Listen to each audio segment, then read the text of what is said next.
230306014. Saya Dela Safira dengan NIM 230306054. Saya Luko Gentas Tepu dengan NIM 230306088. Saya Reza Rafandi Seloho dengan NIM 230306066. Saya Adi Mamukti Sebuan dengan NIM 230306070. Dan saya Philip Sendiri Milala dengan NIM 230306004.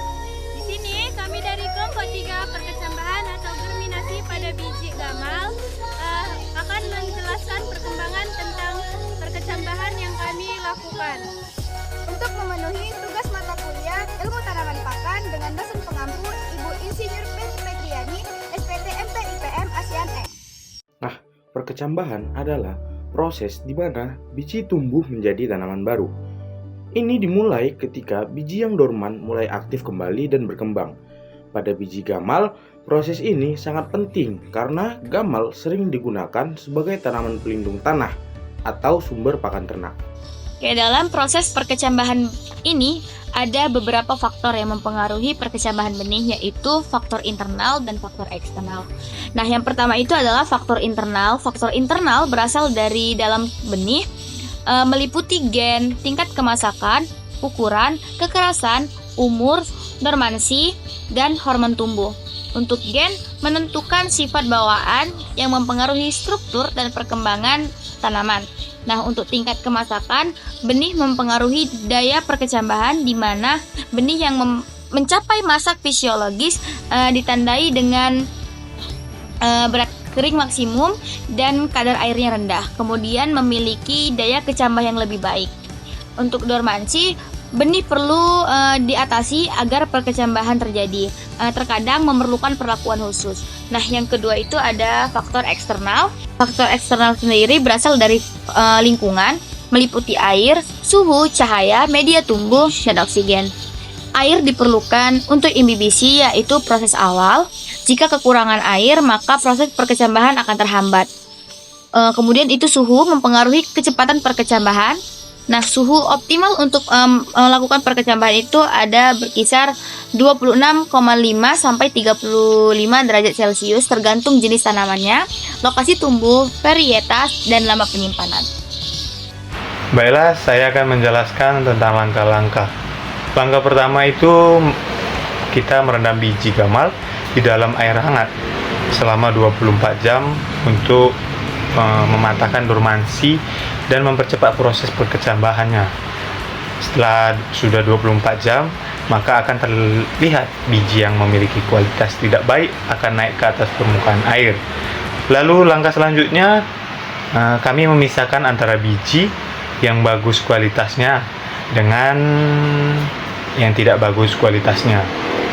Dan langkah berikutnya itu menyiapkan tray sebagai media tanam, lalu tanah, air, dan biji gamal yang sudah dipilih. Kemudian tray diisi dengan tanah dan diberi lubang sedalam 1 cm menggunakan pensil. Setelah itu memasukkan biji gamal pada tanah yang sudah dilubangi, kemudian menimbun biji dengan tanah tipis-tipis, dan biji yang sudah disemai disiram atau dipercikkan dengan air dan disimpan di tempat yang tidak terkena sinar matahari secara langsung. Selanjutnya, pengamatan terhadap biji yang telah disemai dilakukan secara rutin. Penyiraman setiap hari dengan menggunakan spray gun bertujuan untuk menjaga kelembapan media tanam secara optimal. Hasil pengamatan menunjukkan bahwa pada hari pertama belum teramati adanya pertumbuhan. Namun, memasuki hari yang kedua, 2 kecambah mulai muncul dari permukaan media tanam.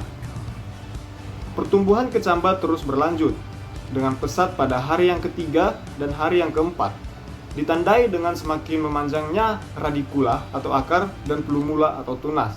Fenomena ini mengindikasikan bahwa proses germinasi atau perkecambahan telah berlangsung dengan sukses. Di sini saya akan menjelaskan tipe perkecambahan yang ada pada biji gamal. Nah, pada biji gamal ini merupakan tipe perkecambahan yang epigel, yang dimana pada tipe ini kotiledonnya itu berada pada permukaan tanah karena terdorong oleh pertumbuhan hipokotil yang tumbuh ke permukaan tanah. Nah, adapun struktur biji gamal yaitu dapat kita lihat seperti pada di gambar. Nah, yang dimana pada nomor 1 itu ada seed coat atau pembungkus biji yang fungsinya itu sebagai pelindung biji dan mengatur penyerapan air dan oksigen. Yang kedua itu ada cotyledon yang merupakan daun pertama yang tumbuh pada germinasi yang fungsinya menyimpan cadangan makanan dan membantu fotosintesis sementara. Yang nomor 3 itu adalah radicula, di mana radicula ini merupakan embrio yang nantinya akan berkembang menjadi akar utama. Embrio ini berfungsi untuk menyerap udara dan nutrisi. Nah, yang nomor 4 itu adalah hipokotil. Hipokotil ini merupakan bagian batang embrionik yang berada antara akar dan kotiledon ke atas permukaan tanah, yang dimana fungsinya itu untuk mendapatkan cahaya. Nah, yang kelima itu nomor 5 adalah epikotil. Epikotil ini letaknya berada pada bagian batang embrionik di atas kotiledon tetapi di bawah daun sejati pertama. Nah, fungsi dari epikotil ini adalah untuk mendukung pertumbuhan daun sejati dan batang, merupakan awal dari batang utama tanaman. Di sini saya akan menjelaskan 4 proses tahapan utama dalam perkecambahan biji gamal. Nah, di 4 proses ini yang pertama itu adalah proses imbibis. Proses imbibis ini adalah proses di mana biji mulai menyerap cahaya panas dan menjadikan kulit bijinya itu menjadi panas. Nah, selanjutnya itu ada proses aktivitas enzim, di mana enzim yang berada di dalam cadangan gamal akan dipecah dan dijadikan nutrisi tambahan bagi biji gamal tersebut untuk melakukan proses pertumbuhan selanjutnya. Nah, untuk proses yang ketiga itu ada proses yang dinamakan pertumbuhan radikula. Apa sih pertumbuhan radikula itu? Pertumbuhan radikula itu adalah proses munculnya akar pertama di biji gamal ini. Nah, akar pertama itu akan turun terus ke tanah dan mulai menyerap nutrisi-nutrisi dan oksigen yang berada di dalam tanah. Nah, untuk tahapan yang terakhir itu adalah proses pertumbuhan prumula. Apa sih proses pertumbuhan prumula itu? Proses pertumbuhan prumula itu adalah proses di mana daun lembaga itu mulai tumbuh. Nah, seperti yang kita ketahui, kalau tumbuhan itu bisa menciptakan makanannya sendiri melalui proses fotosintesis. Nah, setelah proses prumula inilah proses itu mulai terjadi, karena di proses pertumbuhan prumula ini daun sudah muncul dan proses fotosintesis bisa berjalan dengan baik. Nah, ada beberapa hormon yang berperan dalam perkecambahan, yaitu yang pertama ada giberelin yang mempercepat perkecambahan dan menghilangkan dormansi biji melalui pembentukan enzim amilase. Lalu selanjutnya ada auksin, yaitu merangsang pemanjangan sel kecambah, perkembangan akar, dan pertumbuhan ke arah cahaya. Lalu yang terakhir ada sitokinin, yaitu mendorong pembelahan sel, mendukung perkecambahan, perkembangan akar, dan pembentukan organ.